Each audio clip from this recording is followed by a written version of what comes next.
Chapter 25, The Eightfold Path of Patanjali. Kriya Yoga is not purely mechanical in its results. It must be practiced with an attitude of devotional, upward aspiration. Right attitude is essential.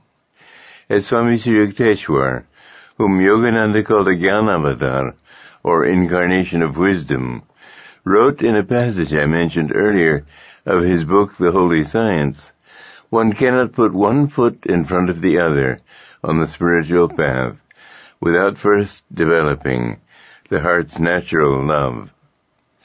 The journey to God was defined by the ancient sage Patanjali in his Yoga Sutras, or aphorisms. Scholars generally have described his book as Patanjali's system, as though it were only one of many such systems. Paramahansa Yogananda made it clear, however, that what Patanjali described was the path everyone must follow to God. It is essential for every seeker. When, for example, Patanjali described asana, or posture, one of the 8 stages to enlightenment, he was not referring to the teachings of Hatha Yoga, the positions of which constitute the physical aspects of India's spiritual science. Hatha Yoga is an admirable system, but it is not universally valid or even useful. For example, it cannot be practiced by the old or the infirm, whose bodies have usually lost their limberness.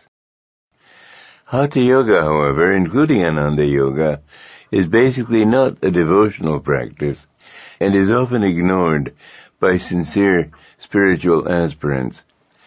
Asana, then, on Patanjali's Eightfold Path, refers simply to the ability to hold the body completely without moving, upright and with a straight spine. His description of the universal journey is not merely a recommendation. Each stage, rather, is a step along the way that every seeker must tread before proceeding any further. Asana, which I have named only as an example, is a stage one must attain if he would continue upward to control the inner energy. One has truly reached this stage when he can sit completely motionless for 3 hours at a time. The first stages concern right attitude. They are called the yamas and the niyamas, the do's and the don'ts of the spiritual path. Like the commandments of Moses, the yamas and niyamas are 10 in all, 5 yamas and 5 niyamas. All 10 are essential for every spiritual seeker. It is not so much a question of practicing them, though practice may be necessary, as of attaining them. One cannot, for example, reach a consciousness of the oneness of all life, so long as he retains the slightest desire to hurt anyone. Ahimsa, harmlessness, is not fully attained so long as one is merely practicing it. The stages of yama, or control, then, are as follows. 1. Ahimsa, non-violence, or harmlessness. What Patanjali meant here was not to wish harm to any creature. The Roman Catholics caution one against scrupulosity, getting so entangled in a principle that one can hardly do anything else. To such casuistry is one driven when he seeks to apply the principle of ahimsa too exactly in this world. What Patanjali meant, my Guru explained, quoting his own Guru, Sri Yukteswar, was the removal of any desire to harm and not only to kill another living being. Sarcasm, for example, may hurt another person deeply. Even the mere wish to harm another person, whether physically, mentally, or spiritually, is self-damaging, for it creates disharmonious vibrations in the heart and undermines a person's inner happiness. In the last analysis, What one must avoid is anything that will damage one's own relationship to the highest reality in the universe, God, and to one's own bliss nature. For the ultimate truth on the spiritual path is that all manifested existence is part of the bliss consciousness of God. When one has developed ahimsa to perfection, Patanjali tells us wild beasts, and one presumes their equivalent among human beings, become tame in one's presence. 2. Satya, truthfulness. This quality is put among the yamas, the attitudes in which restraint should be practiced. Because if one restrains oneself from wishing that things were other than they are, one will automatically tell the truth. It is important to remember, though, that truth is that aspect of reality which is most closely in tune with the harmony of the universe. Truth, in other words, is always beneficial. There is a substantial difference between truth and fact. The criterion is not a hypocritical desire to be thought of approvingly, but a sincere desire to bring everything into closer attunement with cosmic truth. Patanjali wrote that when one achieves perfection in this quality, he can achieve the fruits of action without even acting.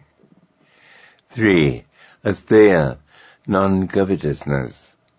If ever the desire arises in your mind to possess something that belongs to someone else, mentally give it to him, as though your desire for it were enough to have made it yours already.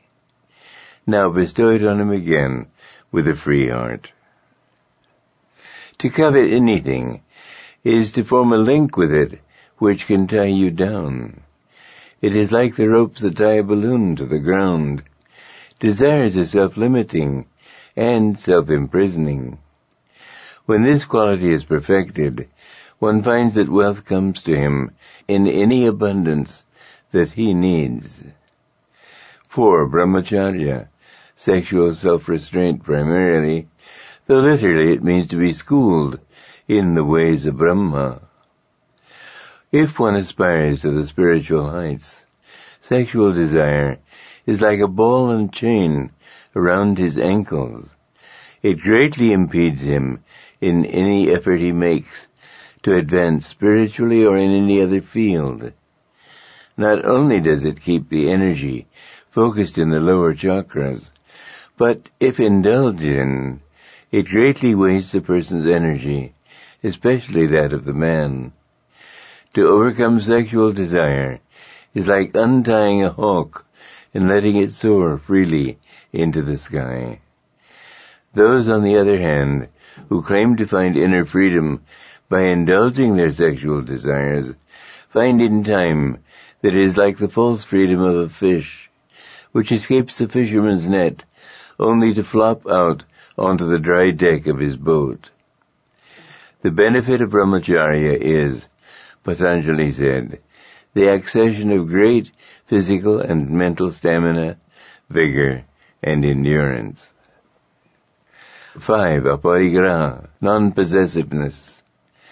True inner freedom can be experienced only when one has overcome attachment to everything, even to his own body. His so-called possessions are his only on loan. He should be prepared mentally to relinquish them at a moment's notice, as my guru did his motorcycle when he encountered someone else who liked it. A good practice for everyone would be to give away freely anything that another person covets, or even likes excessively. But if it is something used in the service of God, an expensive computer for instance, one could always say to someone who wished for something like it, "It isn't mine to give away. My own practice has long been to give away as much as I can if things are desired by others. And if the other person expresses a desire to pay for something, I reply, I am not a merchant, I am happy to share it with you freely. Patanjali taught that perfection in this quality enables one to remember his past incarnations. When one is no longer even slightly attached to his present body, in other words, he becomes aware of the thread of rebirth that follows him from body to body. Among the 5 niyamas, or do's on the spiritual path, the first is 1. Saucha, cleanliness. Cleanliness of the body helps one, when meditating, to rise above body consciousness. Cleanliness of the mind signifies not dwelling mentally on anything that may pull the mind downward to body consciousness. Cleanliness of heart signifies having no desire for anything but God. Jesus Christ said, "Blessed are the pure in heart, for they shall see God." Perfection in this quality, Patanjali taught, brings inner freedom from the body and a disinclination for its natural pleasures. 2. Santosha, contentment. Yudhishthira in the Mahabharata calls contentment the supreme virtue. As Sri Yukteswar said of money, be comfortable within your purse. Contentment means to realize in yourself that nothing in the world can ever make you happy. You are happiness. You are bliss. Everything that you can ever need rests in your own inner self.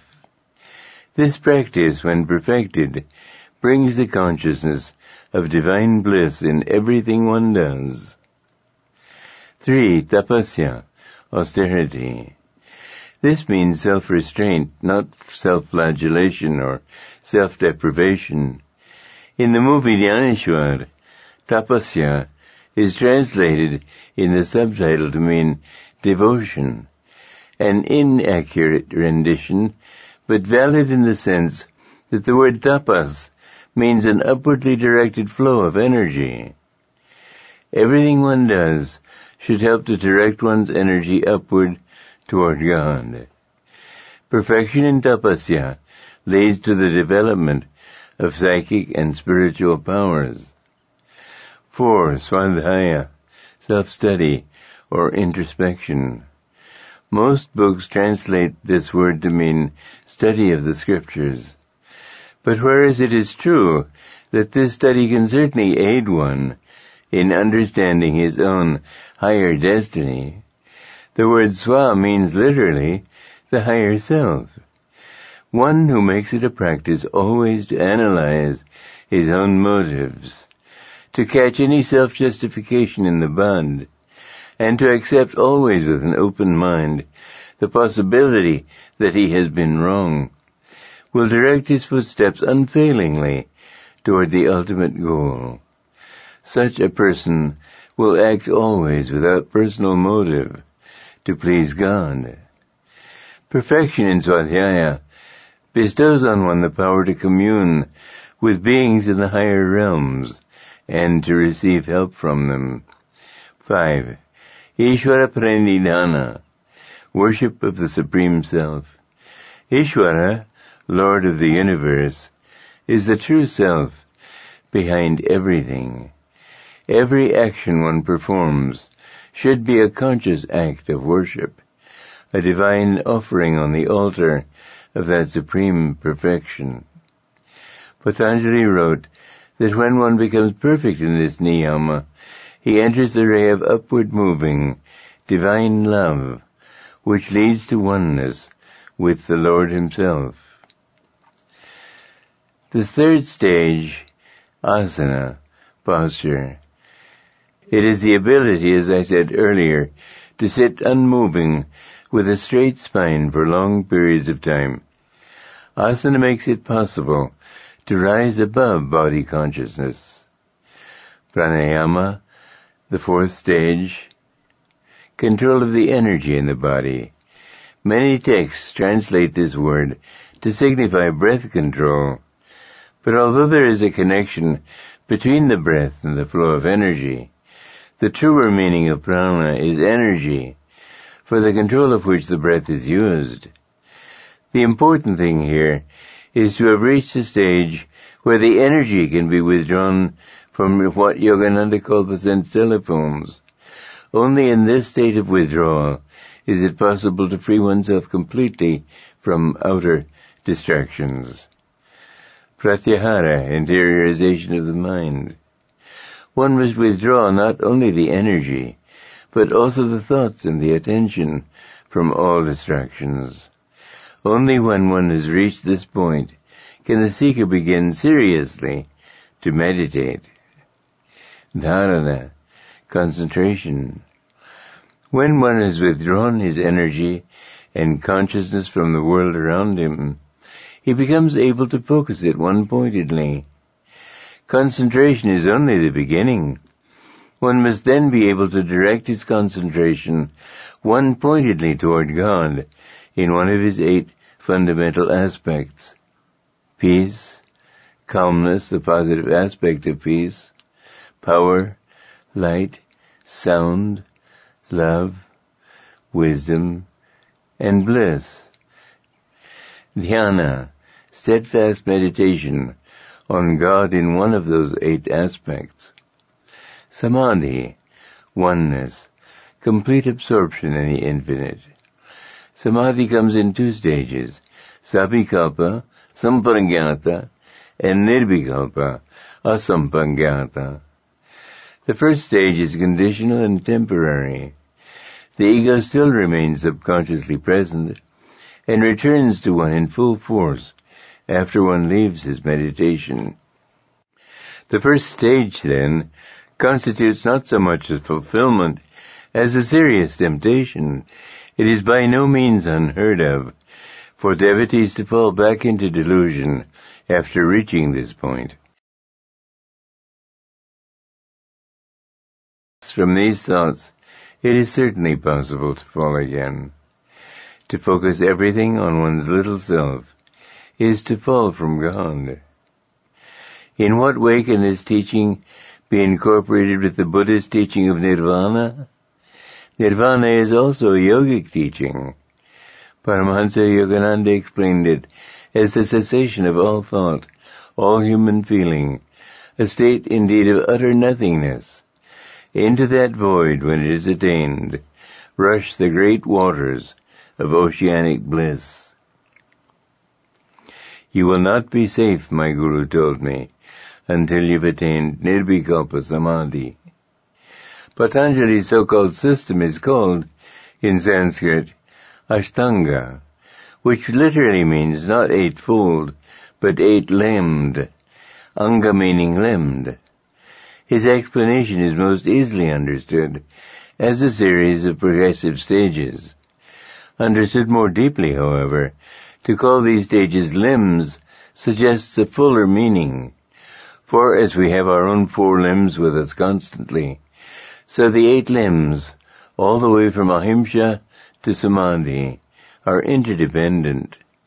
As samadhi cannot be perfected until one achieves perfection in all the yamas and niyamas, so these too, for final perfection, demand the state of samadhi.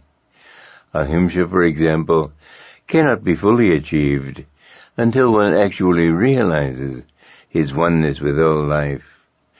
Truthfulness, similarly, cannot be fully achieved until one has realized his oneness with cosmic truth. Brahmacharya demands, for its final perfection, that one rise out of body and ego consciousness altogether. This state is accomplished only in nirvikalpa samadhi.